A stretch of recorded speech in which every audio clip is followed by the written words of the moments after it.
नमस्कार विद्यार्थी मित्रांनो, मी परशुराम शिंदे आपल्या सर्वांचं पुन्हा एकदा सहर्ष स्वागत करतोय. आपल्याला फोकस करायचे आपली असणारी राज्यसेवेची असणारी प्रीची एक्झाम 2024च्या अनुषंगाने. तर त्या असणाऱ्या एक्झामसाठी आपण जो MCQचा असणारा डेली डोज स्टार्ट केलेला आहे, त्या असणाऱ्या सिरीज मधला आजचं जे सेशन असणार आहे ते असणार आहे पॉलिटी या सब्जेक्टला कनेक्टेड करणारे असणारे 25 क्वेश्चन्स आपण या असणाऱ्या सेशनच्या माध्यमातून घेऊया. ठीक आहे. मग राज्यघटनेचा उल्लेख केला तर आपल्याला प्रिलियमला किती क्वेश्चन्स आहेत, तर प्रिलियमला आपल्याला क्वेश्चन्स असणार आहे त्या ठिकाणी 15 क्वेश्चन्स. आणि 15 क्वेश्चन्स मध्ये विद्यार्थी या असणाऱ्या सब्जेक्टसाठी किती मार्क घेऊ शकतात, कितीपर्यंत जाऊ शकतात, तर या असणाऱ्या 15 पैकी विद्यार्थी 13 ते 14 मार्कांपर्यंत सुद्धा म्हणजे 13 ते 14 क्वेश्चन सुद्धा व्यवस्थित सोडवू शकतात. जर आपण क्वेश्चन नीट वाचला, कन्सेप्ट क्लॅरिटी असेल आपली आणि त्याच्यातून थोडासा पार्ट करंटचा त्याला अटॅच करता आला तर तुम्ही या असणाऱ्या सब्जेक्टमध्ये हायेस्ट स्कोर सुद्धा करू शकता. आणि जर ते क्लॅरिटी नसेल तर या सब्जेक्ट पेक्षा त्या ठिकाणी आपण डेंजरस असणारा कोणताच इतर सब्जेक्ट नसेल. जिथं आपल्याला आत्मविश्वास जास्त असतो तो कदाचित त्या ठिकाणी ओव्हर कॉन्फिडन्सच्या लेवलमध्ये जातो आणि हातचे मार्क निघून जातात, त्याला आपण सिली मिस्टेक म्हणतो. तर most of the silly mistake होणारा सब्जेक्ट सुद्धा कुठला असेल तर हाच विषय असणार आहे. त्यामुळे थोडंसं व्यवस्थित सिरियसली या असणाऱ्या सब्जेक्टच्या असणाऱ्या क्वेश्चनला बघण्याचा प्रयत्न करायचा आहे. शांत पद्धतीने वाचायचं आपल्याला, कारण राज्यसेवेला आपल्याला वेळ पण असतो तेवढा. त्या अनुषंगाने आपण या असणाऱ्या सब्जेक्टकडे पाहायचंय. ठीक आहे. चला मग क्वेश्चन नंबर 1 पाहूया. काय क्वेश्चन क्वेश्चन 1 काय पहा. क्वेश्चन 1 आहे, भारतात एखाद्या धार्मिक पंथ किंवा समुदायाला राष्ट्रीय अल्पसंख्याकांचा दर्जा दिल्यास त्याला कोणते विशेष फायदे मिळू शकतात. काय सांगितलंय, एखाद्या पंथाला, धार्मिक पंथाला, समुदायाला राष्ट्रीय अल्पसंख्याकांचा दर्जा दिला तर त्याला कोणत्या प्रकारचे असणारे फायदे मिळू शकतात. आणि हे काम महत्वाचं आपल्याला की आपल्या भारतामध्ये 2 प्रकारचे असणारे अल्पसंख्याक दिसतात. मग कोणत्या 2 प्रकारच्या अल्पसंख्याकाचा उल्लेख करतो आपण, तर एक आहे धार्मिक अल्पसंख्याक आणि दुसरे आहे भाषिक अल्पसंख्याक. आणि अल्पसंख्याकांचा उल्लेख केला तर आपल्या राज्यघटनेमध्ये अल्पसंख्याकांचा संदर्भ मूलभूत हक्कांच्या स्वरूपात सुद्धा दिला जातो. आणि अल्पसंख्याकांच्या असणाऱ्या भाषिक अल्पसंख्याकांच्या दृष्टिकोनातून महत्वपूर्ण असणाऱ्या अधिकाऱ्याच्या नियुक्तीचा उल्लेख सुद्धा घटनात्मक तरतुदीच्या अनुषंगाने त्यांना तो अधिकार प्राप्त करण्यासाठी किंवा प्रत्यक्षात त्यांचे अधिकार काय असले पाहिजे त्यासाठी त्या अधिकाऱ्यांची नियुक्ती करणं यासाठी सुद्धा घटनात्मक आर्टिकल आपल्याला मांडताना दिसतात. म्हणजेच काय, मूलभूत हक्कांचा उल्लेख केला तर आपल्याला काय माहिती असणं गरजेचं आहे, तर कलम 29 आणि कलम 30 हे 2 आर्टिकल आपल्याला सांगतात कशाच्या बाबतीमध्ये, त्याला आपण शैक्षणिक आणि सामाजिक स्वरूपाचे हक्क म्हणतो. इथं आपल्याला अल्पसंख्याकांसाठीचे सुद्धा अधिकार दिसतात. मी शब्द खूप आवर्जून आणि जाणून बुजून हा शब्द वापरलाय की अल्पसंख्याकांसाठी सुद्धा, म्हणजे या 2 कलमांमध्ये फक्त अल्पसंख्याकांसाठी तरतुदी आहेत असं उल्लेख करायचं नाही आपल्याला. तर इथं काय लक्षात घ्यायचं, या 2 आर्टिकल मधल्या तरतुदी या अल्पसंख्याकांना पण आहेत आणि बहुसंख्याकांना सुद्धा आहेतच. आणि अधिकाऱ्याच्या बाबतीमध्ये उल्लेख केला भाषिक अल्पसंख्याकांच्या बाबतीमध्ये तर कलम 350B याही कलमाचा रेफरन्स आपल्याला इथं लक्षात घेणं आवश्यक असणार आहे. एक थोडंसं घटनात्मक तरतुदीच्या अनुषंगाने हा अँगल लक्षात घ्यायचा. मग विधान नंबर 1 बघूया काय या ठिकाणी, ते विशेष शैक्षणिक संस्था स्थापन किंवा प्रशासित करू शकतात. मग आपण कलम नंबर 29 मध्ये 30 मध्ये त्याच तर गोष्टी बघतोय ना. अल्पसंख्याकांना स्वतःची भाषा, लिपी, संस्कृती जतन करण्याचा अधिकार त्या ठिकाणी दिलाय. आणि पुढच्या कलम 30 मध्ये काय सांगितलं जातं की ते जतन करण्यासाठी कोणत्याही प्रकारची असणारी शैक्षणिक संस्था स्थापन करण्याचा अधिकार या ठिकाणी मिळतो. म्हणजेच काय, रेफरन्स लक्षात घ्यायचा, विधान 1 तर बरोबर आहे. ठीक आहे. पुढं, भारताचे राष्ट्रपती आपोआप समाजाच्या प्रतिनिधीला लोकसभेसाठी नामनिर्देशित करतात का.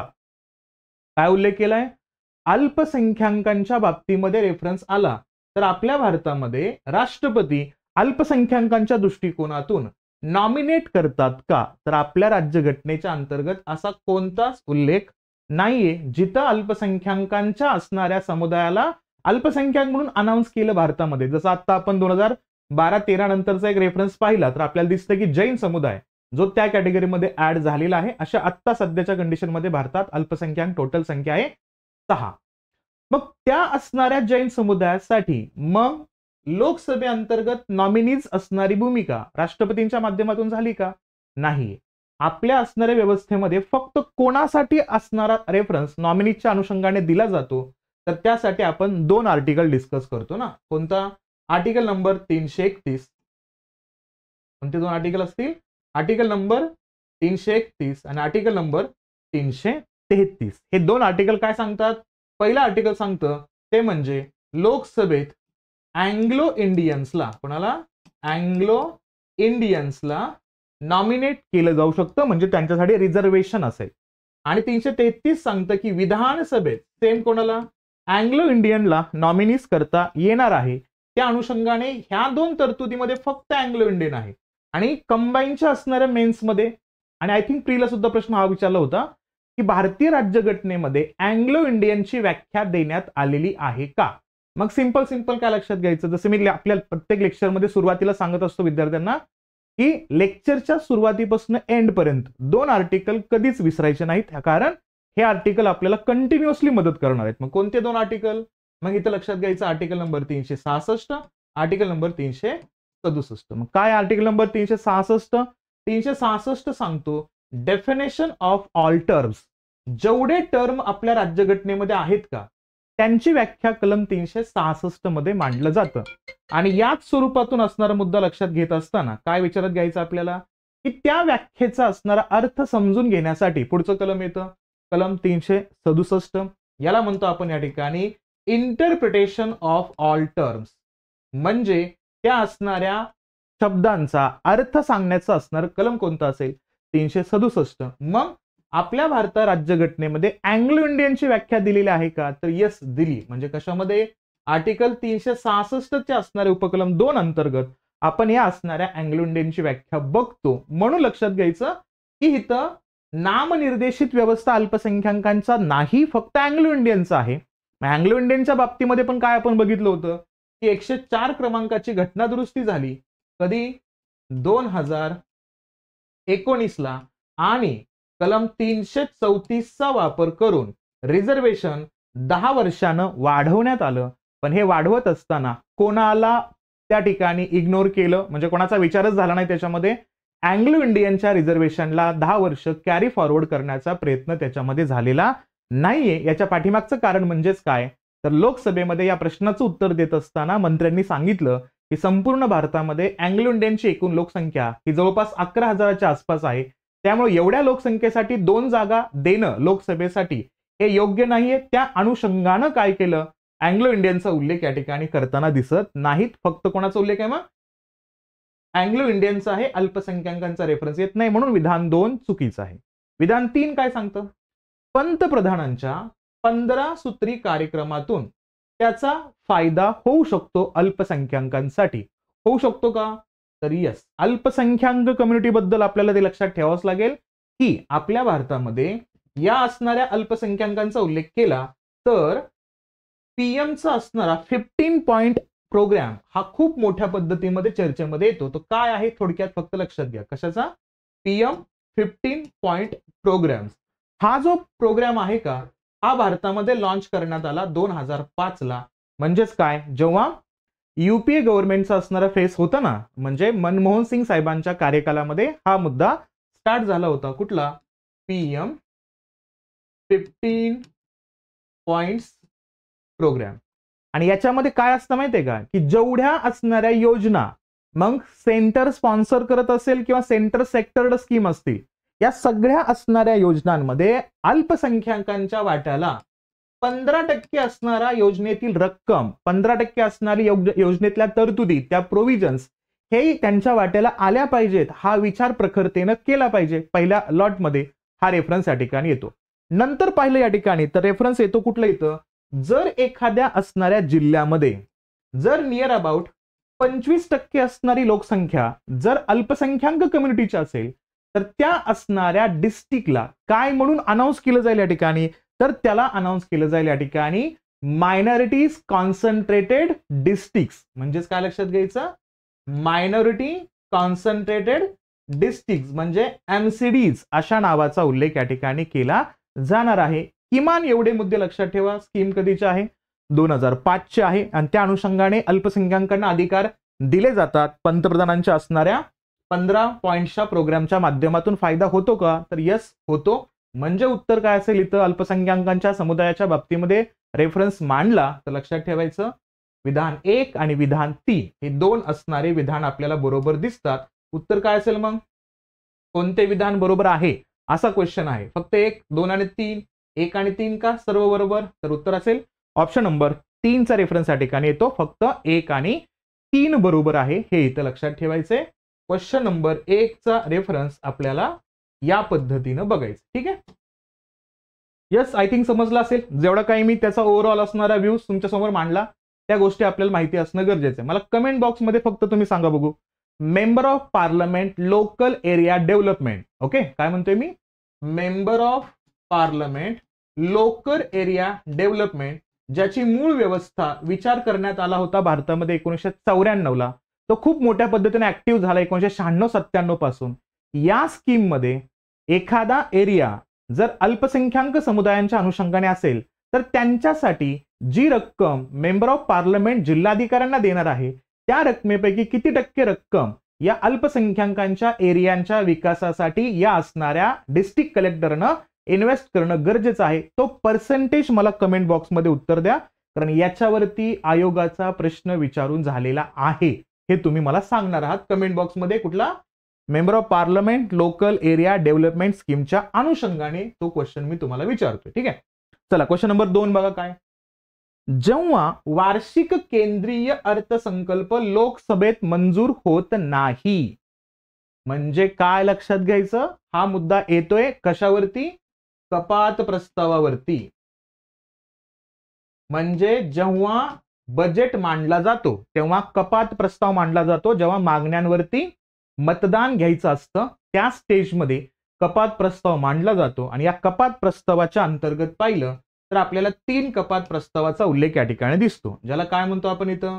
पहिला उल्लेख केला तर काटकसर कपात प्रस्ताव, नंतर येतो धोरणात्मक कपात प्रस्ताव, नंतर येतो लाक्षणिक कपात प्रस्ताव.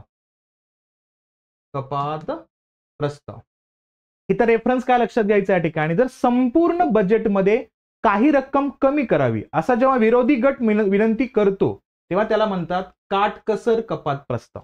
ओके, संपूर्ण बजेटमधली रक्कम कमी करावी यासाठी जी कपात मांडली जाते, जो प्रस्ताव मांडला जातो त्याला म्हणायचं काटकसर कपात प्रस्ताव. दुसरा येतो धोरणात्मक कपात प्रस्ताव. म्हणजे काय? जेव्हा एखाद्या धोरणामध्ये मांडलेली रक्कम जी खूप जास्त आहे असं वाटतं विरोधी गटाला, तेव्हा ती धोरणातली रक्कम कमी करावी यासाठी प्रस्ताव मांडला जातो, त्याला म्हणायचं धोरणात्मक कपात प्रस्ताव. तिसरा असतो लाक्षणिक कपात प्रस्ताव. म्हणजे विरोधी गटातील असणारी व्यक्ती कधी काय रिक्वेस्ट करतात? जेव्हा एखादी स्कीम ही युजलेस आहे बाबा, त्याचा उपयोग नाहीये असं त्यांना वाटतं, मग तरी सुद्धा रुलिंग पार्टीनं त्या स्कीमसाठी रक्कम इन्व्हेस्ट केलेली असते, मागणी मागितलेली असते, तेव्हा विरोधी गट म्हणतो की या धोरणाची रक्कम पूर्णतः दुसऱ्या धोरणाला ट्रान्सफर करा, तेव्हा ते वापरतात. ते म्हणजेच कुठला? लाक्षणिक कपात प्रस्ताव. ठीक आहे. मग तुम्हाला तुमच्या एएसओच्या असणाऱ्या प्रीला, मेन्सला, राज्यसेवेच्या असणाऱ्या मेन्सला हे प्रश्न विचारून झालेत, म्हणून मी प्रश्न करतो, यापैकी कोणत्या कपात प्रस्तावामध्ये अशी रिक्वेस्ट असते की या असणाऱ्या अंदाजपत्रकातील बजेटमधली असणारी रक्कम 1 रुपयापर्यंत कमी करावी अशी रिक्वेस्ट असते? आणि कुठल्या असणाऱ्या कपात प्रस्तावामध्ये या असणाऱ्या रकमेचा संदर्भ 100 रुपयापर्यंत कमी करावा अशी विनंती केली जाते? हे तुम्ही मला सांगणार आहात. कारण जेव्हा कपात प्रस्ताव हा मंजूर होतो, म्हणजे विरोधी गटाने मांडलेला प्रस्ताव मंजूर होतो, तेव्हा संबंधित सरकारची जबाबदारी संपते या बजेटच्या दृष्टिकोनातून. आणि तिथं सगळ्यात महत्वाचा संदर्भ येतो जबाबदार शासन पद्धतीचा. मग त्यांना आपल्या असणाऱ्या राजीनाम्याचा संदर्भ द्यावा लागतो. ओके, मग काय लक्षात घ्यायचं? मग जेव्हा वार्षिक केंद्रीय अर्थसंकल्प याचा उल्लेख केला तर आपण त्या ठिकाणी या असणाऱ्या कलमाचा उल्लेख ऑटोमॅटिक करतोच. कलम नंबर 112 चा रेफरन्स या ठिकाणी येतो. आणि काय लक्षात घ्यायचं इथं? लोकसभेत मंजूर होत नाही तेव्हा काय होतं असा प्रश्न आहे. कारण आपण काय केलेलं आहे, यावर्षी 2024 ला आपण 2 प्रकारचे बजेट डिस्कस केलेले आहेत ना. एक येतो इंट्रीम बजेट आणि एक येतो फुल फ्लेज्ड बजेटचा रेफरन्स या ठिकाणी येतो. एंट्रीम बजेट म्हणजे ज्या वर्षी इलेक्शनचं इयर असतं त्या वर्षी जे अगोदरचं गव्हर्नमेंट असतं का ते काही महिन्यांसाठी म्हणजे राहिलेल्या महिन्यांसाठीच बजेट मांडतो, त्याला आपण एंट्रीम बजेट म्हणतो. आणि त्यानंतर जेव्हा इलेक्शन्स होतात त्यानंतर जे गव्हर्नमेंट येतं का ते संपूर्ण राहिलेल्या वर्षासाठी बजेट मांडतं असं समजलं जातं. त्यामुळे 2 बजेटचा रेफरन्स आपण बघितलेला आहे. हे दोन्ही माहिती पाहिजे आपल्याला, हेही लक्षात घ्यायचं. म्हणजेच जेव्हा प्रत्यक्षात अर्थसंकल्पाचा शब्द विचारला जाईल त्याच्याशी संबंधित मुद्दे माहिती पाहिजेत. आणि याच्या अगोदर आपल्या राज्यसेवेच्या प्रीला आपल्याला वित्त विधेयक कलम नंबर 117 याच्यावरती क्वेश्चन्स विचारलेत आणि त्याच्या उपकलमांवरती प्रश्न केलेत. म्हणजे कोणता? 117 उपकलम 1, 117 उपकलम 3 हे काय असेल? याला म्हणायचं वित्त विधेयक क्रमांक 1 आणि याला म्हणायचं वित्त विधेयक क्रमांक 2. वारंवार होणारा खर्च असतो वित्त विधेयक क्रमांक 1 मध्ये. आकस्मिक स्वरूपामध्ये येणारा जो खर्च असतो का त्याला म्हणतात या ठिकाणी वित्त विधेयक क्रमांक 3. हे प्रश्न विचार म्हणजे वित्त विधेयक क्रमांक 2 आहे पण त्याला आर्टिकल कोणता आहे? सब आर्टिकल 3 आहे. हे लक्षात घ्यायचं आहे. प्रश्न ऑलरेडी विचारून झालेत. म्हणून ज्या वर्षी बजेटचा रेफरन्स चर्चेमध्ये असतो, ज्या वर्षी इलेक्शनचं इयर असतं त्या वर्षी बजेट आणि केंद्रीय असणाऱ्या निर्णयावरती क्वेश्चन राहतातच. म्हणून हे माहितीच पाहिजे आपल्याला. काय होतं मग जर लोकसभेत मंजूर झालं नाही तर? पहिलं विधान, अर्थसंकल्प सुधारित करून पुन्हा सादर केला जातो का? दुसरं विधान, अर्थसंकल्प राज्यसभेकडे सूचनांसाठी पाठवला जातो का? तिसरं विधान, केंद्रीय अर्थमंत्र्यांना राजीनामा देण्यास सांगितले जाते का? चौथं विधान, पंतप्रधान मंत्रिमंडळाचा राजीनामा सादर करतील का? कोणती कंडिशन होऊ शकते या 4 पैकी? जेव्हा वार्षिक केंद्रीय अर्थसंकल्प लोकसभेत मंजूर होत नाही तेव्हा काय होतं? आता सांगितलं मी. म्हणजेच कपात प्रस्ताव जर मंजूर झाला तर सरकारला राजीनामा द्यावा लागतो. एवढा मुद्दा लक्षात घ्यायचा. जबाबदार शासन पद्धतीमुळे हा फॉर्मॅट या ठिकाणी मांडला जातो. मग लक्षात घ्यायचं उत्तर असेल ऑप्शन नंबर डी. पंतप्रधान आणि कोण? मंत्रिमंडळाचा राजीनामा सादर करणार आहेत हे इथं लक्षात घेणं आवश्यक असणार आहे. हा रेफरन्स बघायचा कुठला? क्वेश्चन नंबर 2च्या बाबतीमध्ये. आता क्वेश्चन नंबर 3 आहे. आता क्वेश्चन नंबर 3 थोडा लेंदी आहे. का लेंदी घेतला इथं? कारण इथं मला थोडं कॅग बद्दलचे असणारे मुद्दे मांडायचे होते. ओके, मग काय क्वेश्चन नंबर 3 पहा. भारतात सार्वजनिक निधी कार्यक्षमतेने आणि इच्छित हेतूसाठी वापरला जातो याची खात्री करण्याव्यतिरिक्त कॅग म्हणजे नियंत्रक आणि महालेखा परीक्षक कार्यालयाचं महत्व काय आहे? म्हणजे कॅगच्या ऑफिसच्या महत्वाबद्दल क्वेश्चन केलाय. आपल्यालाच प्रिलियम मध्ये डायरेक्टली क्वेश्चन विचारून झालाय की भारतामध्ये कॅगचं ऑफिस कोणत्या ब्रिटिशकालीन कायद्यानुसार आलेलं आहे. तर थोडासा असणार एक बॅकग्राऊंडचा पार्ट लक्षात ठेवा. कॅगचं हे जे पद आहे का, हे कॅगचं पद आणण्यासाठी सगळ्यात महत्वाची व्यक्ती आहे मेकॉले. आणि याच मेकॉलेमुळे आपल्या भारतात कॅगचं पद आलेलं आहे 1853च्या असणाऱ्या चार्टर्ड ऍक्ट नंबर 4 मुळे. आणि कॅगचं जे ऑफिस आहे ना ते कॅगचं ऑफिस आपल्या भारतामध्ये आलंय 1858चा असणारा government of India act number 1 मध्ये आलेला आहे. राणीचा जाहीरनामा म्हणून आपण जे ओळखतो ना या असणाऱ्या कायद्यामध्ये हा रेफरन्स आलेला आहे. आणि आपल्या भारतामध्ये कॅग हे एक मात्र पद आहे जे माहिती गोळा पण करतं, ऑडिट पण करतं, केंद्रासाठी सुद्धा राज्यांसाठी सुद्धा. म्हणून या पदाचं काम थोडंसं हलकं करण्यासाठी, रिलॅक्स करण्यासाठी 1976ला एक पद निर्माण करण्यात आलं आहे. एक्स्ट्रा पद्धतीचं पद हे लक्षात ठेवायचं. आणि ते पद म्हणजेच कुठलं? तर ते पद आहे सीजीएचं पद. ठीक आहे, याला म्हणतो आपण या ठिकाणी काय? कंट्रोलर जनरल ऑफ अकाउंट हे पद निर्माण केलेलं आहे. हे लक्षात ठेवायचंच आहे आपल्याला.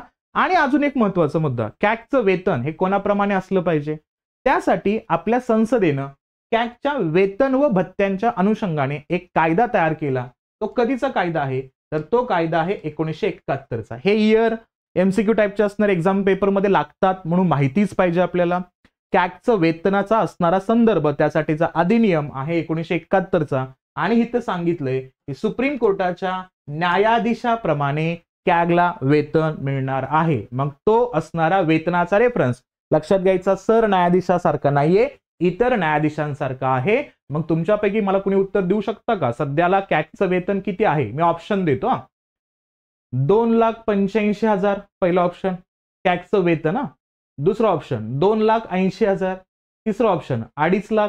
चौथा ऑप्शन 2,25,000. यापैकी कोणता पेमेंट आता सध्या कॅगला दिलं जातोय हे तुम्ही मला कमेंट बॉक्समध्ये उत्तर देणार आहात. ठीक आहे.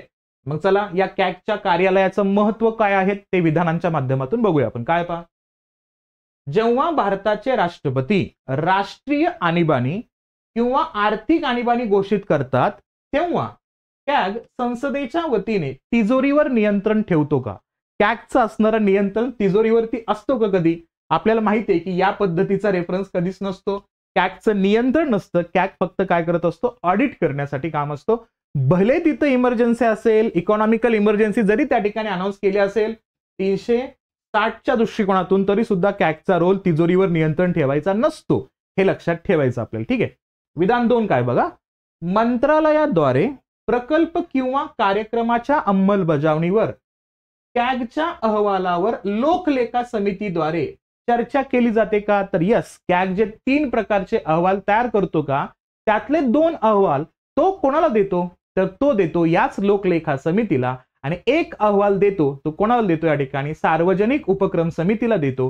त्यामुळे हिथं सगळ्यात महत्वाचा रेफरन्स पाहिला तर लक्षातच ठेवायचं आहे की हिथं हा असणारा जबाबदारीचा मुद्दा लोकलेखा समितीकडे जातो. ओके. यस, जिनियस आणि पंकज, व्हेरी गुड, छान. दोघांनी प्रयत्न केलाय. लक्षात घ्यायचं, कॅगचं सध्याचं वेतन आहे 2.5 लाख रुपये. हे इथं लक्षात ठेवायचं. गुड गुड, छान. ओके. त्यामुळे विधान 2 बरोबर आहे. पुढं, सार्वजनिक वित्त व्यवस्थापित करताना ज्यांनी कायद्याचं उल्लंघन केलं आहे त्यांच्या विरुद्ध आरोप करण्यासाठी कॅगच्या अहवालातील माहितीचा उपयोग तपास यंत्रणेद्वारे केला जाऊ शकतो का? हेच तर आपल्या भारताचं असणारं गुपित आहे ना, किंवा हेच तर आपल्या भारताच्या असणाऱ्या सिस्टीमचं, स्ट्रक्चरचं असणारं यश आहे. काय? आपल्या भारतामध्ये खर्च होतो, खर्च झाल्यानंतर कळतं की कोण चोर आहे. म्हणजेच काय, सगळे घोटाळे कधी उघडकीस येतात? कॅगच्या रिपोर्ट नंतर. म्हणून तर काय लक्षात घ्यायचं, कॅगचा रिपोर्ट वापरला जातो की नाही चौकशीसाठी? 100% हो. म्हणजे विधान 3 बरोबर आहे. पुढचं विधान 4 काय पहा, सरकारी कंपन्यांचं ऑडिट आणि अकाउंटिंग हाताळताना कायद्यांचं उल्लंघन करणाऱ्यावर कारवाई करण्यासाठी कॅगला काही न्यायिक अधिकार आहेत का? तर लक्षात घ्यायचं, कॅगला कोणत्याही पद्धतीच्या न्यायिक अधिकाराचा संदर्भ देण्यात आलेला नाहीये. त्यामुळे विधान 4 चुकीचं आहे. म्हणजे उत्तर कुठलं असेल? कॅगच्या कार्यालयाचं महत्व आपल्याला हायलाइट करत असताना तर विधान 2 आणि विधान 3च फक्त बरोबर आहेत. उत्तर काय असेल मग? कोणते विधानं बरोबर दिसतात आपल्याला? तर दिसतो या ठिकाणी फक्त 2 आणि 3. म्हणजे उत्तर असेल या ठिकाणी ऑप्शन नंबर 3चा, म्हणजे सी चा रेफरन्स या ठिकाणी लक्षात घ्यायचे. हा संदर्भ असेल कॅगच्या ऑफिस बद्दल. ठीक आहे. चला क्वेश्चन नंबर 4चा रेफरन्स बघूया. आता युपीएससीचा प्रीचा पेपर झाला ना, त्या प्रीचा पेपर सुद्धा प्रश्न होता परिसीमन आयोगावरती. का? नवीन पार्लमेंटरी बिल्डिंग बांधलेली आहे, त्या अनुषंगाने परिसीमन आयोग डिलिमिटेशन कमिशनचं काम हायलाइट होणार आहे. आणि आता 2026 नंतर परिसीमन आयोगाचा असणारा नवीन परिसीमन आयोगाची स्थापना आपण या ठिकाणी बघणार आहोत. कारण ऑलरेडी आपल्या भारतामध्ये किती परिसीमन आयोग झाले? 4. अधिक 1 म्हणू शकता तुम्ही, पण अधिक 1 4 मध्ये ऍड करू शकत नाही आपण. का? कारण तो फक्त काही राज्यांसाठीच आहे, 5 राज्यांसाठीच आहे. तो म्हणजे कुठला? रंजना देसाई यांच्या नियंत्रणामध्ये असणारा जो काही जो आपला असणारा हा परिसीमन आयोग आहे तो फक्त सेपरेटली डिसिजन देतोय. आणि त्यांना आता रिसेंटली जम्मू काश्मीरवरती डिसिजन दिलेला आहे. आणि त्यांच्याच रिपोर्टच्या बेसवरती आता आपण म्हणूया की जम्मू काश्मीरमध्ये इलेक्शन सुद्धा होताना आपण बघणार आहोत. म्हणून नाव लक्षात ठेवायचं मॅडमचं. कोणाचं? रंजना देसाईंचं नाव लक्षात घ्यायचं. आणि तुमच्यापैकी कोणी मला सांगाल का, प्रेस ट्रस्ट ऑफ इंडिया यामध्ये सुद्धा पहिल्यांदाच एक महिला अध्यक्ष पदावर विराजमान झालेल्या आहेत आणि त्यांचं नाव सुद्धा रंजना देसाईच आहे का? हे तुम्ही मला फक्त कमेंट बॉक्समध्ये येस किंवा नो स्वरूपामध्ये सांगू शकता. ठीक आहे. येस. चला काय लक्षात घ्यायचं, परिसीमन आयोगाच्या अनुषंगाने पाहिलं खालील विधाने विचारात घ्या. आजपर्यंत भारतात परिसीमन आयोग झाले किती? 4. कोणकोणते झाले या ठिकाणी? कधी कधीचे होते रेफरन्स लक्षात घ्यायचं. सगळ्यात पहिला परिसीमन आयोग आहे 52चा, नंतर 62चा, नंतर 72चा, नंतर येतो 2002चा. हे लक्षात घ्यायचा. हे 4 परिसीमन आयोग आपल्याला माहिती असले पाहिजेत. मग पहिला परिसीमनचा संदर्भ बघा काय दिलाय. परिसीमन आयोगाच्या आदेशांना कायद्याच्या न्यायालयात आव्हान दिले जाऊ शकत नाही. बरोबर आहे का? परिसीमन आयोगाच्या आदेशांना यस 100% बरोबर आहे. का? कारण परिसीमन आयोग हा मूलतः कोणाच्या कंट्रोलमध्ये असतो? इलेक्शन कमिशन ऑफ इंडियाच्या कंट्रोलमध्ये असतो. मग तुम्हाला आव्हान द्यायचं असेल तर इलेक्शन कमिशन ही ऑथॉरिटी असते, त्यांना तुम्ही आव्हान देऊ शकता. तुम्ही या असणाऱ्या डिलिमिटेशन कमिशनला आव्हान देऊ शकत नाही. ते फक्त इलेक्शन कमिशन ऑफ इंडियाला सपोर्ट करण्यासाठी आलेलं आहे. त्यामुळं विधान 1 बरोबर आहे. विधान 2, जेव्हा सीमांकन आयोगाचे आदेश लोकसभा किंवा राज्य विधानसभेसमोर मांडले जातात तेव्हा ते आदेशांमधील कोणत्याही फेरबदलांवर परिणाम करू शकत नाहीत. यस, कारण सभागृहांना कोणताच अधिकार नाहीये की त्यांची कॉन्स्टिट्युएन्सी त्यांना चेंज करायची आहे, त्यांचा मतदारसंघ बदलायचा आहे. सभागृहांना अधिकार नाहीये, तो अधिकार आहे इलेक्शन कमिशनला. पण इलेक्शन कमिशन ती जबाबदारी देऊन टाकतो कोणाला? परिसीमन आयोगाला. त्यामुळे परिसीमन आयोग ठरवतो, अंतिम निर्णय घेतो कोण? इलेक्शन कमिशन, आणि त्यांना संमती देतात राष्ट्रपती. मग ह्या गोष्टी आपल्याला कन्फर्म होताना दिसतात. त्यामुळे लक्षात घ्यायचं दोन्हीही विधान बरोबर आहेत. विधान असतील 1 आणि 2 दोन्हीही बरोबर असतील या ठिकाणी. ठीक आहे. परिसीमन आयोग चर्चेमध्ये आहे, युपीएससीने पण प्रश्न केला होता, महत्वपूर्ण आहे, लक्षात ठेवायचं आपल्याला. ठीक आहे. चला क्वेश्चन 5 पहा. भारतीय राज्यघटनेनुसार खालीलपैकी कोणते संसदेसमोर मांडणे हे भारतीय राष्ट्रपतींचं कर्तव्य आहे? म्हणजे कोणता रिपोर्ट राष्ट्रपतींनी संसदेसमोर मांडणं हे त्यांचं कर्तव्य आहे, असा सिंपल प्रश्न विचारलाय. द्या उत्तर बघा चला पटकन. केंद्रीय वित्त आयोगाच्या शिफारशी राष्ट्रपती संसदेसमोर मांडतात का? दुसरा, लोकलेखा समितीचा अहवाल राष्ट्रपतींनी संसदेसमोर मांडला पाहिजे का? तिसरा, नियंत्रक आणि महालेखा परीक्षकांचा अहवाल कॅगचा अहवाल संसदेसमोर राष्ट्रपती मांडतात का? आणि चौथा, राष्ट्रीय अनुसूचित जाती आयोगाचा अहवाल राष्ट्रपती संसदेसमोर मांडतात का?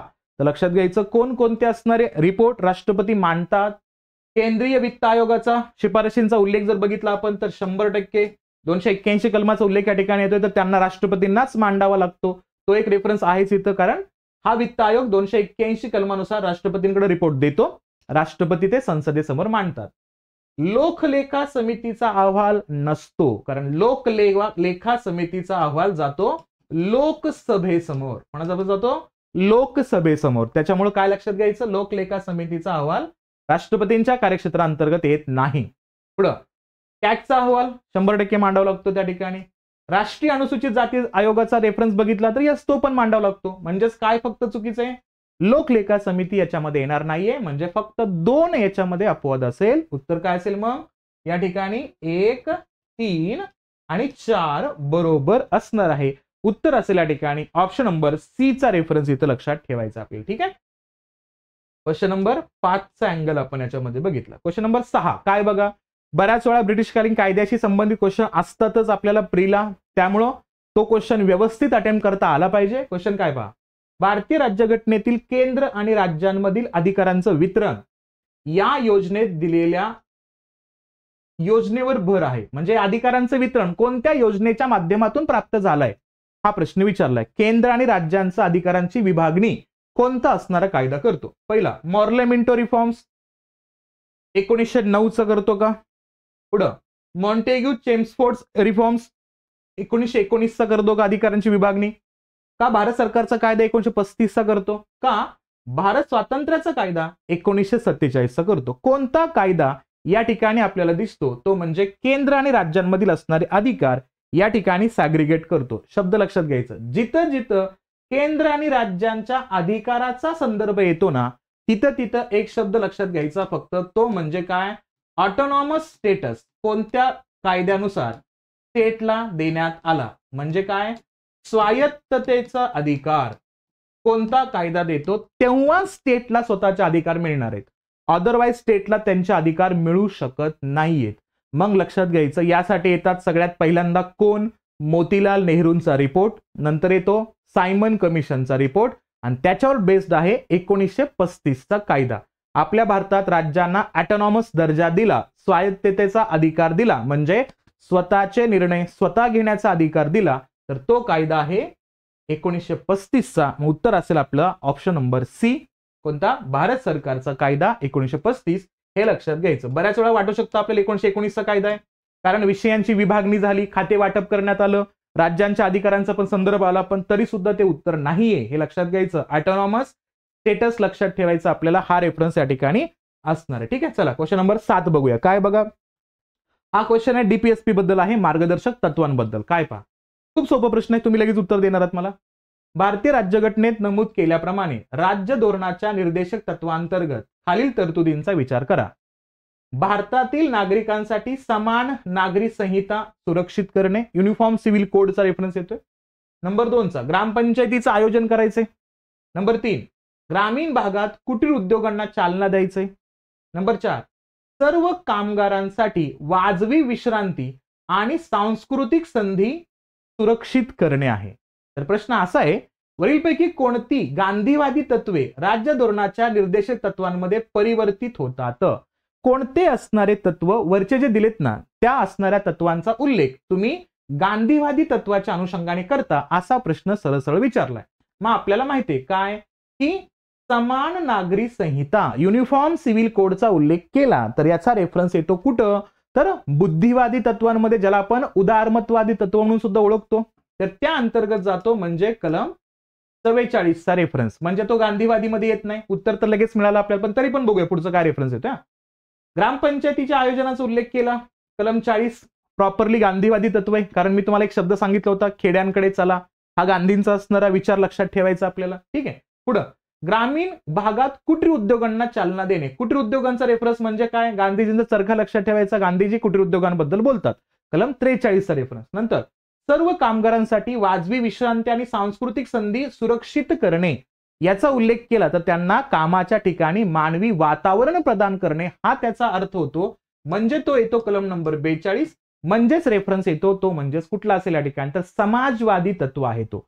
म्हणजे तो गांधीवादी तत्वामध्ये येणार नाही. म्हणजे कुठले असतील फक्त याच्यामध्ये उल्लेख लक्षात ठेवायचा इथं. गुड, व्हेरी गुड, छान सुचिता, व्हेरी गुड. फक्त 2 आणि 3 बरोबर असणार आहे. म्हणजे काय? ऑप्शन नंबर बी या ठिकाणी असेल उत्तर. गांधीवादी तत्वाच्या अनुषंगाने असणाऱ्या तरतुदी इथं लक्षात ठेवायचे. ठीक आहे. क्वेश्चन नंबर 8 बघा, काय काय सांगतो क्वेश्चन नंबर 8 इथं. खालील विधाने विचारात घ्या. केंद्रशासित प्रदेशांना राज्यसभेत प्रतिनिधित्व दिलं जात नाही. बघा, कोणाला? युनियन टेरिटरीजला राज्यसभेत प्रतिनिधित्व दिलं जात नाही असं म्हटलं तर आता सध्याला बघितलं तर दिल्लीच्या असणाऱ्या 3 जागा आणि पुदुचेरीच्या असणाऱ्या 1 जागा, त्याचा प्रश्न संपला ना. म्हणजे काय? विधान एक तर चुकीचं आहे. पुढं जे त्यांना दिलं जातं, जिथं विधानसभा असतील तिथं प्रतिनिधित्व राज्यसभेला दिलं जातच आणि दिलं पाहिजेच. त्यासाठी लक्षात काय ठेवायचं? कलम 4 आणि कलम 80 यांचा उल्लेख इथं लक्षात ठेवायचा. पुढं निवडणुकीतील वादांचा निवाडा करणे हे मुख्य निवडणूक आयुक्तांच्या कार्यक्षेत्रामध्ये येतात. निवडणुकीतील वादांचा निवाडा करणे हे या असणाऱ्या इलेक्शन कमिशनरच्या अंतर्गत येत नाहीत. या वादांचा उल्लेख केला तर भले ती लोकसभेची निवडणूक असेल, भले ती विधानसभेची निवडणूक असेल, यासाठी तुम्हाला जावं लागतं हायकोर्टामध्ये. म्हणजे काय? विधान 2 ही या ठिकाणी चुकीचं आहे. पुढचं विधान 3 पहा. भारतीय, पण इथं लक्षात घ्यायचं काय? जर सदस्यांच्या पात्रतेबद्दलचा प्रश्न असतील तर इलेक्शन कमिशन म्हणजे इलेक्शन कमिशनर आणि राष्ट्रपती चर्चा करून त्याच्यावरती निर्णय घेतात, हे लक्षात घ्यायचं. पण तिथेही निर्णय अंतिम असतो राष्ट्रपती साहेबांचा, त्यामुळे हे वाक्य चुकीचं आहे. ठीक आहे. पुढं भारतीय राज्यघटनेनुसार संसदेत फक्त लोकसभा आणि राज्यसभा असतात का? मग आपल्याला माहिती आहे की संसदेचे 3 घटक आहेत, लोकसभा, राज्यसभा आणि राष्ट्रपती. त्यामुळे विधान 3 सुद्धा काय आहे? चुकीचं आहे. म्हणजे उत्तर काय असेल?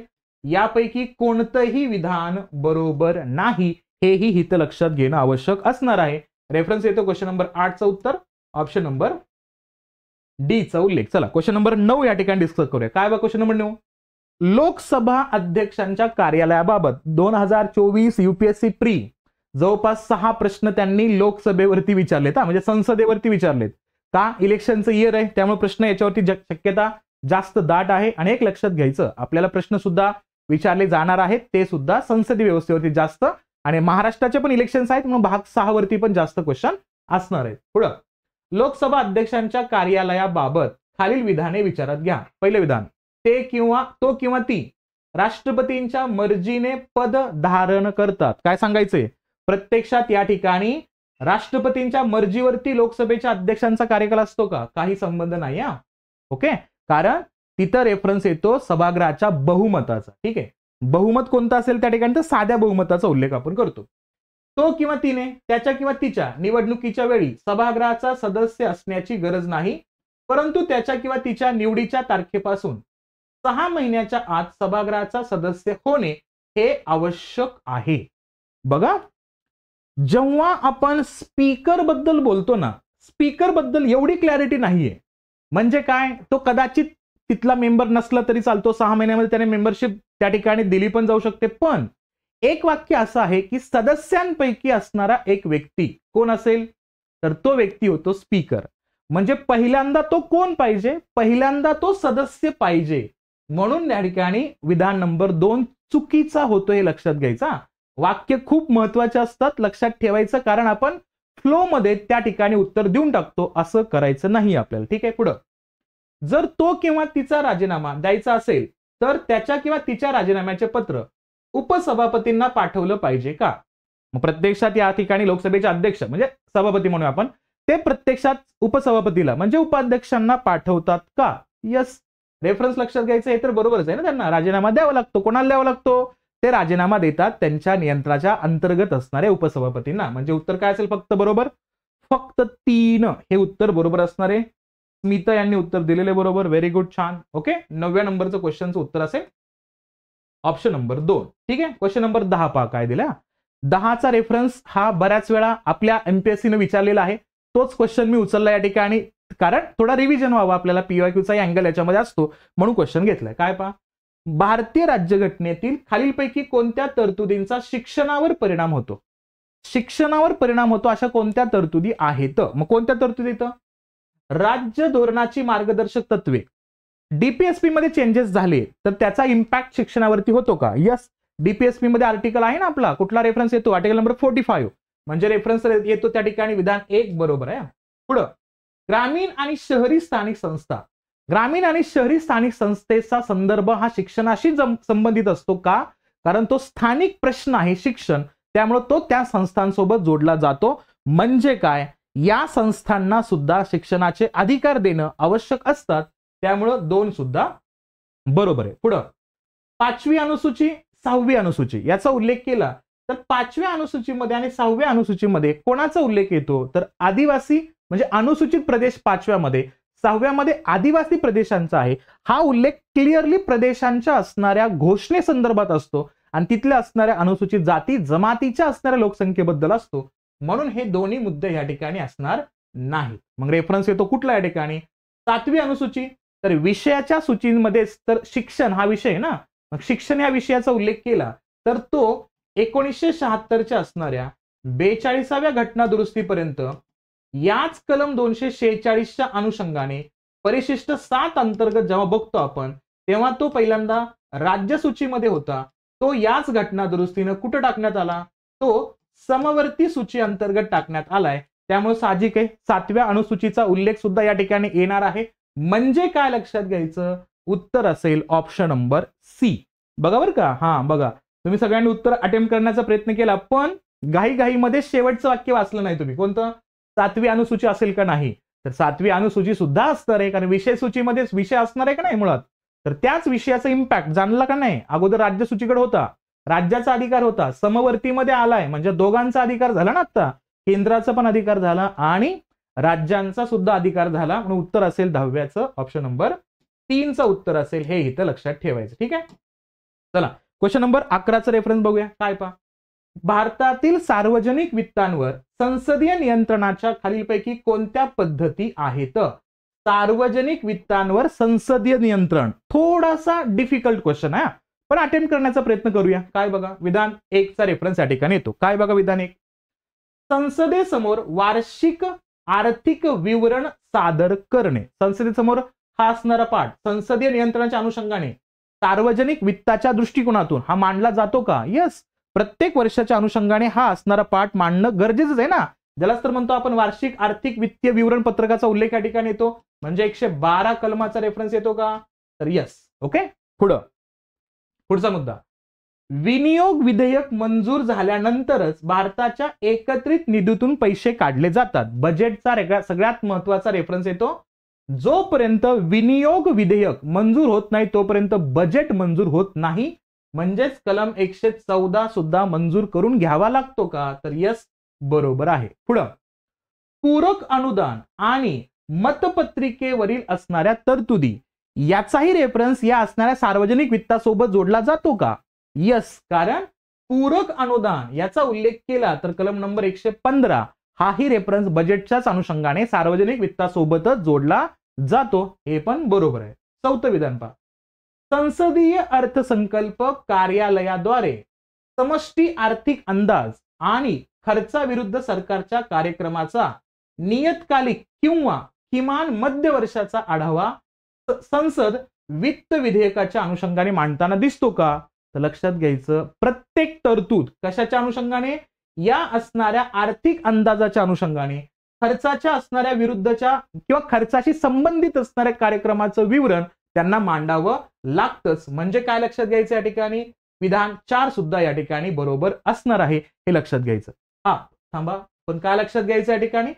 खर्चाविरुद्ध सरकारच्या कार्यक्रमामध्ये नियतकालिक किंवा मध्य वर्षाचा असणारा अंदाज या आढावा संसदेत वित्त विधेयकामध्ये मांडला जातो का? लक्षात घ्यायचं, सरकारच्या विरोधातील असणारी बाबी किंवा खर्चाच्या विरोधातल्या बाबी या ठिकाणी मांडल्या जात नसतात, हे लक्षात घ्यायचं आपल्याला. अच्छा, ऑप्शन बरोबर दिसत नाही स्क्रीनवरचे. ठीक आहे, बघा या अनुषंगाने पाहिलं तर लक्षात काय ठेवायचं? ऑप्शन नंबर विधान नंबर 4 चुकीचं आहे. का?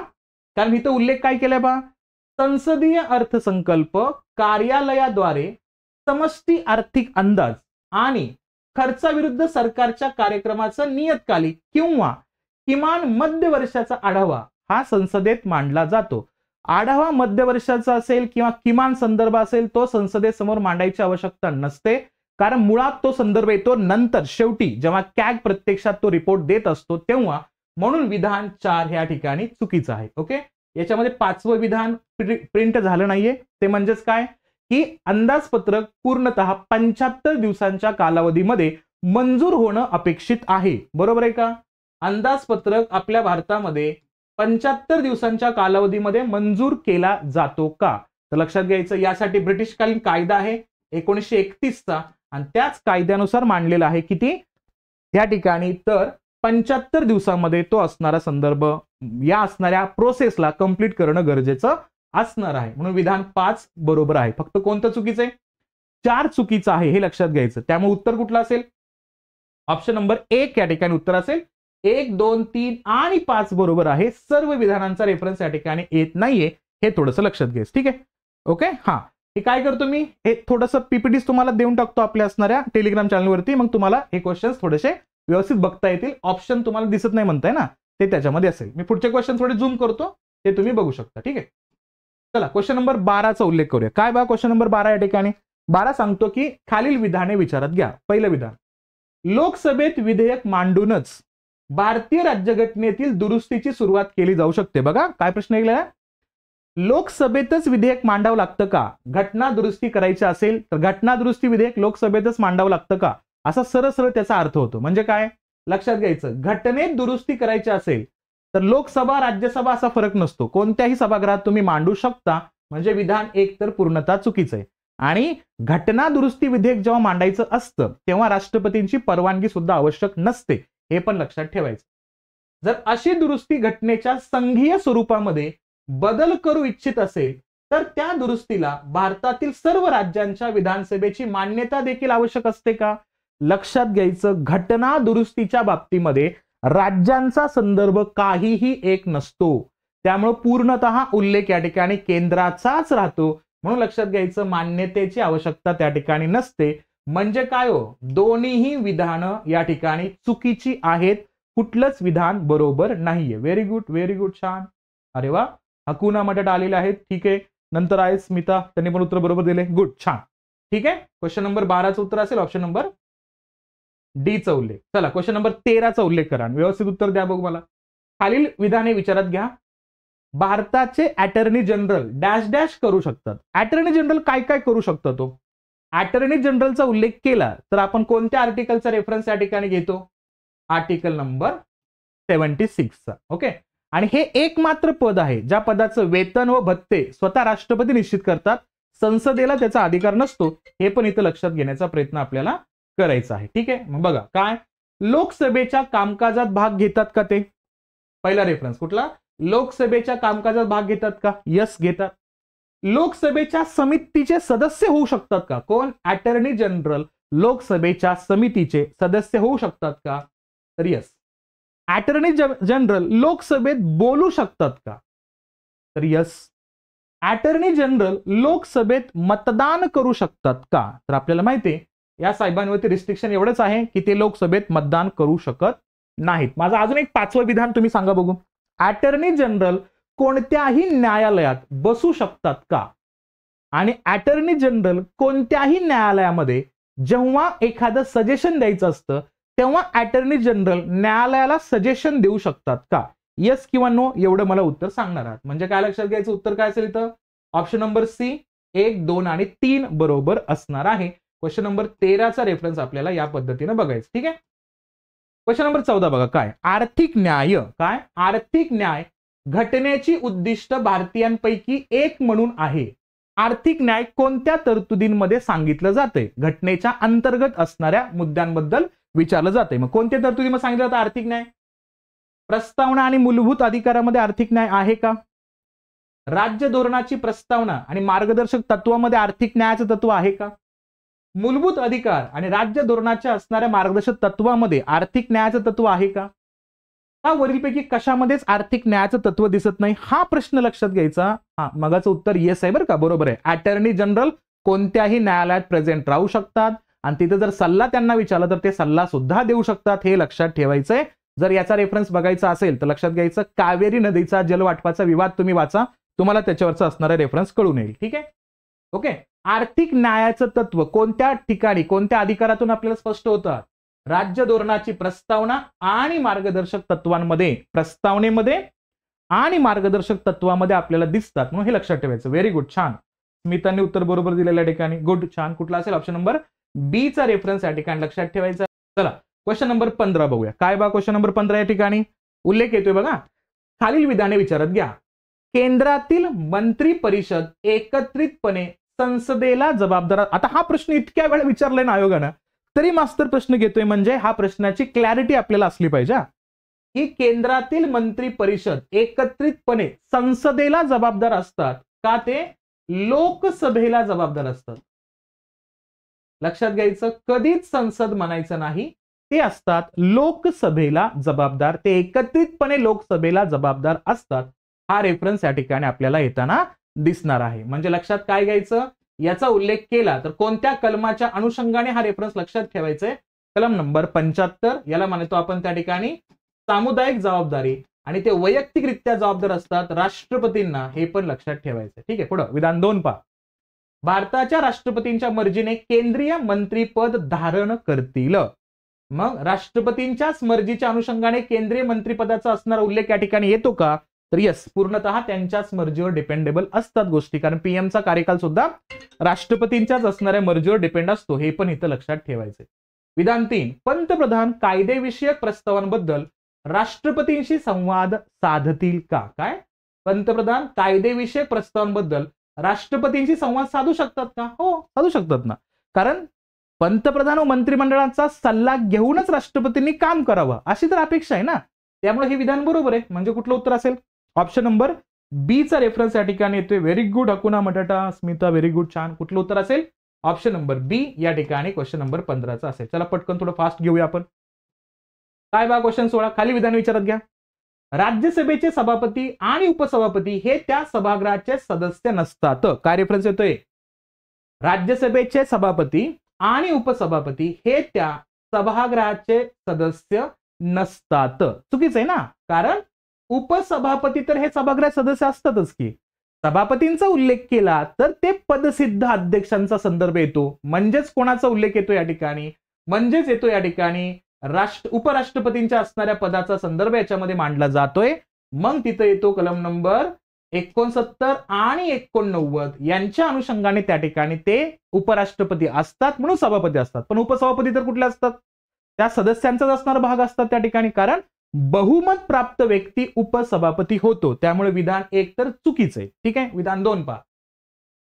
संसदेच्या दोन्ही सभागृहातील नामनिर्देशित सदस्यांना राष्ट्रपती पदाच्या निवडणुकीत मतदानाचा अधिकार नसला तरी त्यांना उपराष्ट्रपतीच्या निवडणुकीत मतदान करण्याचा अधिकार असतो का? आता हा खूप कॉमन प्रश्न आहे, माहिती आहे आपल्या सर्वांना. काय राष्ट्रपतींच्या निवडीमध्ये नॉमिनेट मेंबर नसतात, पण त्यांना पदमुक्त करताना म्हणजे महाभियोगाची प्रक्रिया चालवण्यासाठी नॉमिनेट मेंबर असतात. पण उपराष्ट्रपतींसाठी दोघंही असतात, नॉमिनेट पण असतात आणि इलेक्टेड मेंबर पण असतात. म्हणजे विधान 2 बरोबर आहे, फक्त विधान 1 या ठिकाणी चुकीचं आहे. हे इथे लक्षात ठेवायचं. 16चं उत्तर असेल ऑप्शन नंबर 2 चा रेफरन्स. ठीक आहे, चला 17 बघूया आपण. काय 17 नंबरचं क्वेश्चन आहे पहा. भारतातील अविश्वास प्रस्तावाबाबत खालील विधाने विचारात घ्या. अविश्वास प्रस्ताव दिला या ठिकाणी, म्हणजे नियम क्रमांक 198 चा उल्लेख याच्यामध्ये केला जातो. भारतीय राज्यघटनेत अविश्वास प्रस्तावाचा उल्लेख नाही. काय म्हणला जातोय? भारतीय राज्यघटनेत अविश्वास प्रस्तावाचा उल्लेख नाही. बरोबर आहे का? बरोबर आहे. का? कारण तो नियमावली अंतर्गत मांडला जातोय, तो घटनेमध्ये उल्लेख नाही. लोकसभेतच अविश्वास ठराव मांडता येतो का? तर यस, लोकसभेतच काय करता येतो? अविश्वास ठराव मांडता येतो. म्हणजे उत्तर काय असेल? Option number C. दोन्हीही विधानं या ठिकाणी बरोबर असतील, हे इथं लक्षात ठेवायचं आहे. क्वेश्चन 18 पहा. खालीलपैकी कोणती समिती संसदेची सर्वात मोठी समिती आहे? माहिती पाहिजे आपल्याला, कारण हे कॉमन स्वरूपातला मुद्दा या ठिकाणी येतोय, कंटिन्युअस चर्चेमध्ये राहतो. कोणती समिती मोठी? आणि हा म्हणजे PYQ आहे बरं का, हा विचारून झालेला आहे क्वेश्चन. लोकलेखा समिती, अंदाज समिती, सार्वजनिक उपक्रम समिती का याचिकांवरील समिती? तर अंदाज समिती ही काय असते? सर्वात मोठी समितीचा रेफरन्स या ठिकाणी येतो. कुठला उल्लेख येतो या ठिकाणी? 18 प्रश्नाचं उत्तर असेल या ठिकाणी ऑप्शन नंबर बी. अंदाज समिती ही मोठी समिती असते, हे लक्षात घ्यायचं. 30 मेंबर असतात म्हणून तो उल्लेख त्या ठिकाणी जास्त होतो. ठीक आहे, चला क्वेश्चन नंबर 19 पहा. कॅबिनेट सचिवालयाचं खालीलपैकी कोणतं कार्य आहे? कॅबिनेट सचिवालयाबद्दल क्वेश्चन आहे बरं का. मग काय रेफरन्स येतो या ठिकाणी बघा. मंत्रिमंडळ बैठकीसाठी अजेंडा तयार करणं. मुळात हा इतिवृत्ताचा असणारा पार्ट येतो. सचिवालय हेच काम करत असतं, म्हणजे बरोबर आहे. मंत्रिमंडळासाठी असणारा जो काही बैठक आहे का, त्याचा अजेंडा तयार करण्याचं काम तर त्यांचंच आहे. विधान 2. कॅबिनेट समित्यांना सचिवीय सहाय्य प्रदान करणे. मग कॅबिनेट समित्यांना सचिवांच्याच माध्यमातून, याच सचिवालयाच्या माध्यमातून मदत करण्याचा मूळ अजेंडा या ठिकाणी असतो. विधान बरोबर आहे. मंत्रालयांना आर्थिक संसाधनांचं वाटप करण्याची जबाबदारी सचिवालयाची असते का? लक्षात घ्यायचं, ते फक्त मागणी विचारात घेऊ शकतात, वाटप स्वतः सचिवालय करू शकत नाहीये. म्हणजे काय? आर्थिक संसाधनाचं वाटप करण्याचा अधिकार त्यांच्याकडे नसतो, हे लक्षात घ्यायचं. मग उत्तर काय असेल? योग्य विधान फक्त 1 आणि 2 बरोबर असणार आहे. ओके, थोडस त्याच्याबद्दलचे असणारे कन्सेप्ट क्लॅरिटी असेल ना, तर उत्तर तुम्ही इझिली देऊ शकता. ठीक आहे, चला क्वेश्चन नंबर 20 बघूया. काय? खालीलपैकी कोणता समावेशक शासनाचा भाग आहे असं म्हणता येईल? म्हणजे सर्व समावेशकता याच्यामध्ये येतोय. म्हणजे काय? सर्वंकष सरकारचा उल्लेख याच्यामध्ये आणायचा आपल्याला. काय बघा इथं, नॉन बँकिंग वित्तीय कंपन्यांना बँकिंग करण्याची परवानगी देणे. बघा, कुठला? नॉन बँकिंग वित्तीय कंपन्यांना बँकिंग करण्याची परवानगी हा शासनाचा भाग असतो का? तो फक्त शासनाच्या माध्यमातून, प्रत्यक्षात त्या ठिकाणी स्वतंत्र संस्था निर्णय घेत असते. जसं आपल्या भारतामध्ये RBIच्या माध्यमातून आपल्याला आणि राष्ट्रपतींच्या निर्णयातून आपल्याला या गोष्टी क्लिअर होताना दिसतात. म्हणजे काय? विधान 1 तर याच्यामध्ये आपल्याला मांडता येणार नाहीये, तो रेफरन्स या ठिकाणी चुकीचा असणार आहे. ठीक आहे, जो शासनाच्या सर्वंकष शासनाचा भाग असणार नाही. पुढं, सर्व जिल्ह्यांमध्ये प्रभावी जिल्हा नियोजन समित्याची स्थापना करणं शासनाचा भाग आहे का? यस. मग त्यासाठी तर आपण काय बघतो या ठिकाणी? ZD 243 मधला ZD ZE हे 2 आर्टिकल सेपरेटली आपण निर्माण करताना बघितलं ना आपण किंवा 74व्या घटनादुरुस्ती अनुषंगाने. त्यामुळे विधान 2 तर बरोबर आहे. विधान 3. सार्वजनिक आरोग्यावरील सरकारी खर्चात वाढ करणे हे जबाबदारी आहे का सरकारची, शासनाची? यस. म्हणजे सार्वजनिक खर्चाच्या संदर्भामध्ये आरोग्याच्या अनुषंगाने निर्णय घ्यायचा असेल तर तो निर्णय या ठिकाणी समावेशक शासक घेऊ शकतो, तो लक्षात घ्यायचा. म्हणजे थोडासा गव्हर्नन्सचा अँगल मांडला इथं. आणि मध्यान्ह भोजन योजनेचं बळकटीकरण करतो का शासक? यस ना, सगळे त्यांच्या स्कीम आहेत ना, त्यांचीच रक्कम आहे, त्यांचेच असणारे इनिशिएटिव्ह आहेत, तर हा पण बरोबर असेल. म्हणजे काय उत्तर असेल? फक्त 1 चुकीचं, बाकीचे सगळे बरोबर असतील. उत्तर असेल ऑप्शन नंबर सी चा रेफरन्स इथं लक्षात ठेवायचा. चला क्वेश्चन नंबर 21 चा रेफरन्स या ठिकाणी बघूया. काय पहा, राष्ट्रीय विधी सेवा प्राधिकरण. तुम्हाला माहितीच असलं या ठिकाणी काय म्हणतो आपण याला? राष्ट्रीय विधी सेवा प्राधिकरण.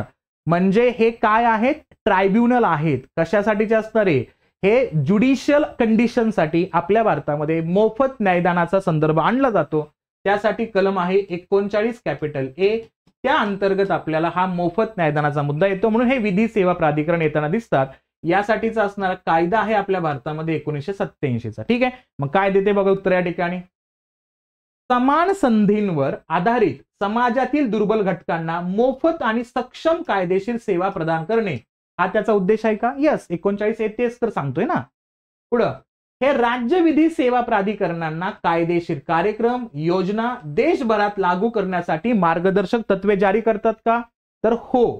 काय लक्षात ठेवायचं, केंद्रीय व्यवस्था असेल त्याच्यामध्ये पहिल्यांदा राष्ट्रीय पातळीवरती, नंतर या ठिकाणी उल्लेख केला राज्य पातळीवरती, नंतर जिल्हा पातळीवरती आणि तालुका पातळीवर. तालुका पातळीपर्यंत सेवा प्राधिकरण अस्तित्वात असतात हे लक्षात ठेवायचं आपल्याला. म्हणजे दोन्ही विधान काय असतील, बरोबर असतील हे लक्षात ठेवायचं. क्वेश्चन नंबर 21चं उत्तर असेल ऑप्शन नंबर सी चा रेफरन्स. ठीक आहे, चला आता याचं उत्तर द्या बघू तुम्ही. क्वेश्चन नंबर 22 काय, हा प्रश्न विचारला होता आत्ताच तुमच्या असणाऱ्या प्रीला 2023च्या प्रीला राज्यसेवेच्या. कुठला, खालीलपैकी कोणती संविधानिक संस्था आहे म्हणजे ज्याचा उल्लेख राज्यघटनेमध्ये आहे, तो रेफरन्स या ठिकाणी येतो. हा सचिन, स्मिता, व्हेरी गुड. नालसाचा उल्लेख याच्यामध्ये करतो आपण.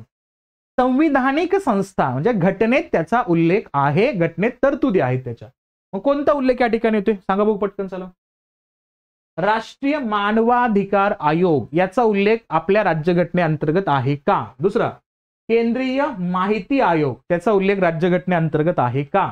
पुढं, संघ लोकसेवा आयोग आणि वित्त आयोग कोणते, तो राज्यघटनेत आर्टिकल असणारे, प्रोव्हिजन असणारे.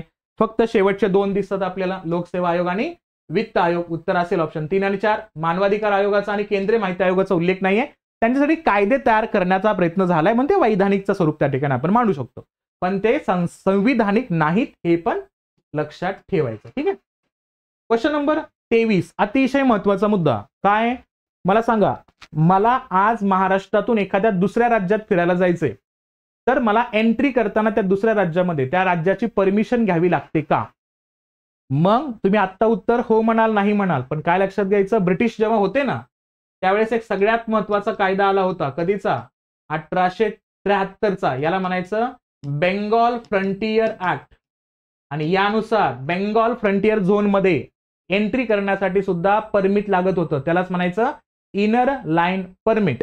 आणि तो इनर लाईन परमिट आजही आपल्या भारतामध्ये ऍक्टिव्ह आहे. आणि आज तो किती राज्यांमध्ये ऍक्टिव्ह आहे, मग त्या राज्यांचा उल्लेख लक्षात घ्यायचा. नावं लक्षातच ठेवायची आपल्याला. 4 राज्यांचा उल्लेख या ठिकाणी येतो. सगळ्यात पहिल्यांदा कुठला, अरुणाचल प्रदेश. आंध्र प्रदेश नाही, अरुणाचल प्रदेश आहे इथं. नंबर 2 ला येतो या ठिकाणी कुठला, नागालँड. नंबर 3 ला येतो इथं कुठला, मिझोराम. आणि नंबर 4 ला म्हणजे सगळ्यात शेवटी ऍड केलेला मणिपूर याच्यामध्ये येतो, हे लक्षात घ्यायचं. आणि आता 2022-23 ला म्हणजे जेव्हा कोविडचा फेज कंप्लीट होत होता ना, ते दुसऱ्या असणाऱ्या असं म्हणूया आपण वेव्ह नंतर जेव्हा चायना बद्दलचे असणारे क्लॅशेस वाढत चालले होते, तेव्हा आपण पँगॉंग सू लेक जो आहे ना त्याला सुद्धा इनर लाईन परमिट मध्ये ऍड केलेला आहे. परमिशन लागते हे लक्षात ठेवायचं. आणि जर परकीय व्यक्ती या राज्यांमध्ये येणार असेल तर त्याला लागतो प्रोटेक्टेड एरिया परमिट. मी त्याला म्हणतो की परकीय व्यक्तीने या एरियात जायचं असेल तर त्यांना पाप लागतो. काय लागतो, पाप. काय लक्षात ठेवायचं, प्रोटेक्टेड एरिया परमिटची गरज असते. आपण त्या राज्यात जाणार असू तर आपल्याला लागतो इनर लाईन परमिट. लक्षात ठेवायचं. काय, इनर लाईन परमिट बद्दल खालील विधाने विचारात घ्या. इनर लाईन परमिट हे भारत सरकारद्वारे जारी केलेलं अधिकृत दस्तऐवज आहे जे भारतीय नागरिकाला मर्यादित कालावधीसाठी संरक्षित क्षेत्रामध्ये आंतरदेशीय प्रवास करण्यासाठी परवानगी देतो. बरोबर आहे का नाही संदर्भ. यस, बरोबर आहे ना. पुढं, हे केवळ प्रवासाच्या उद्देशाने जारी केले जातात का. तर यस, हे केवळ प्रवासाच्या उद्देशानंच या ठिकाणी जारी केले जातात. हे इथं आपल्याला लक्षात ठेवणं गरजेचं असणार आहे. नंतर येतो, हे अरुणाचल प्रदेश, मेघालय, नागालँड मध्ये कार्यरत आहेत का. आत्ताच राज्य सांगितले. या ठिकाणी कोणकोणता रेफरन्स येतोय, अरुणाचल प्रदेश असेल त्या ठिकाणी नागालँड आहे, मिझोराम आहे, मणिपूर आहे. मेघालयाचा काहीच उल्लेख नाहीये, म्हणून विधान 3 चुकीचं आहे. उत्तर काय असेल या ठिकाणी, फक्त 1 आणि 2 बरोबर असणार आहे. क्वेश्चन नंबर 23चा उल्लेख इथं लक्षात घेऊया. चला क्वेश्चन 24 सांगा बघू पटकन फास्ट. मतदानाबद्दल आपण क्वेश्चन या ठिकाणी केलेला आहे. काय पहा क्वेश्चन नंबर 24, भारतात मतदान, तुमच्यापैकी कोणी सांगाल का, आता रिसेंटली आपण 25 जानेवारीला कितवा आपला राष्ट्रीय मतदान दिवस साजरा केलाय. ज्या वेळेस आपण काय केलं, राजकुमार राव यांना काय केलेलं आहे या ठिकाणी, तर आपण तिथं ॲज अ ब्रँड अँबॅसेडर बनवलेला आहे आपल्या असणाऱ्या वोटर डेच्या अनुषंगाने. हे तुम्ही मला सांगणार आहे कितवा national day, voters day celebrate केला आपण यावर्षी. इलेक्शनचं इयर आहे, माहितीच पाहिजे आपल्याला. भारतात मतदान संदर्भात खालीपैकी कोणते विधान बरोबर आहेत? विधाने, भारतात मतदान 3 प्रकारे केले जाऊ शकते. वैयक्तिकरित्या, पोस्टाद्वारे आणि प्रॉक्सीद्वारे सुद्धा मतदान होऊ शकतं का? काय उल्लेख येतोय? प्रॉक्सीद्वारे सुद्धा मतदान होऊ शकतं का? म्हणजे प्रत्यक्षात काय, पोस्टल मतदान तर आहेच त्या ठिकाणी, प्लस जेव्हा जेव्हा आपल्याला आवश्यकता असेल त्या पद्धतीमध्ये इतर स्वरूपामध्ये सुद्धा वोटिंगचा अधिकार आपल्याला इलेक्शन कमिशन त्या ठिकाणी प्रोव्हाइड करू शकतो का? तर त्याचाही रेफरन्स या ठिकाणी बघितला तर आपल्या भारतामध्ये 3ही प्रकारच्या मतदानाचा उल्लेख या ठिकाणी येतो. म्हणजे काय, भारतात 3 प्रकारचे मतदान असतात, इंडिव्हिज्युअल, पोस्ट आणि प्रॉक्सीद्वारे सुद्धा मतदान या ठिकाणी. जर सेन्सिटिव्ह वगैरे एरिया असतात का त्या ठिकाणी प्रॉक्सी वोटिंग आपल्याला चालताना दिसतात. पोस्ट आणि प्रॉक्सीद्वारे मतदान करण्याची परवानगी फक्त अनिवासी भारतीयांना आहे का? यांना नसतोच. अनिवासी भारतीयांना अधिकार नसतो. ते आपल्या सेंट्रल किंवा स्टेट गव्हर्नमेंटच्या असणाऱ्या सर्व्हिसेसमध्ये जे आता पोझिशनमध्ये असतात, पोस्ट होल्डर असतात का, त्यांनाच तो अधिकार दिला जातो. अनिवासी भारतीयांना ऑनलाईन मतदानाची सुविधा देण्यासाठी लोकसभेने नुकतेच लोकप्रतिनिधी विधेयक 2017 मंजूर केलंय का? काही संबंध नाही. ऑनलाईन साठीचा असणारा एकमात्र राज्य आहे ज्यानं ती संमती घेतली होती तो आहे गुजरात.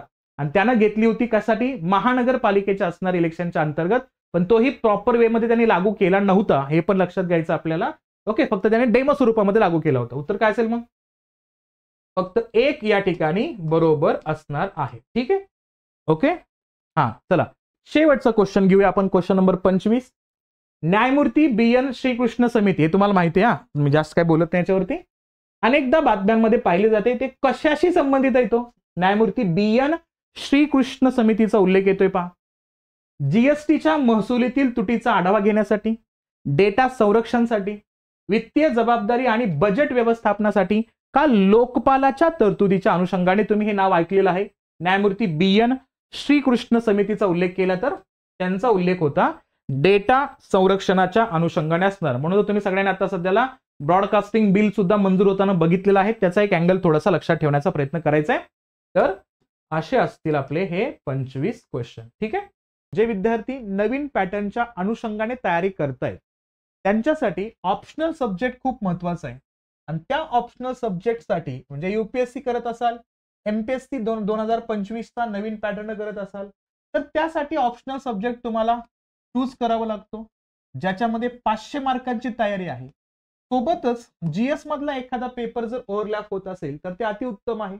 तसा एक आपला ऑप्शनल आहे, तो म्हणजे political science and international relations, PSIR म्हणून ज्याला ओळखतो आपण. तर त्या पेपरचा असणारा रेफरन्स तुम्हाला GS 2 मध्ये पण दिसेल.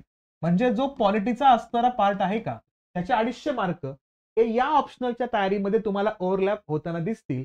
म्हणजे परफेक्टली 750 मार्कांची तयारी तुमच्या ऑप्शनल मध्ये होणार आहे. खूप नॉमिनल फी मध्ये आपण ही बॅच इंट्रोड्यूस केलेली आहे.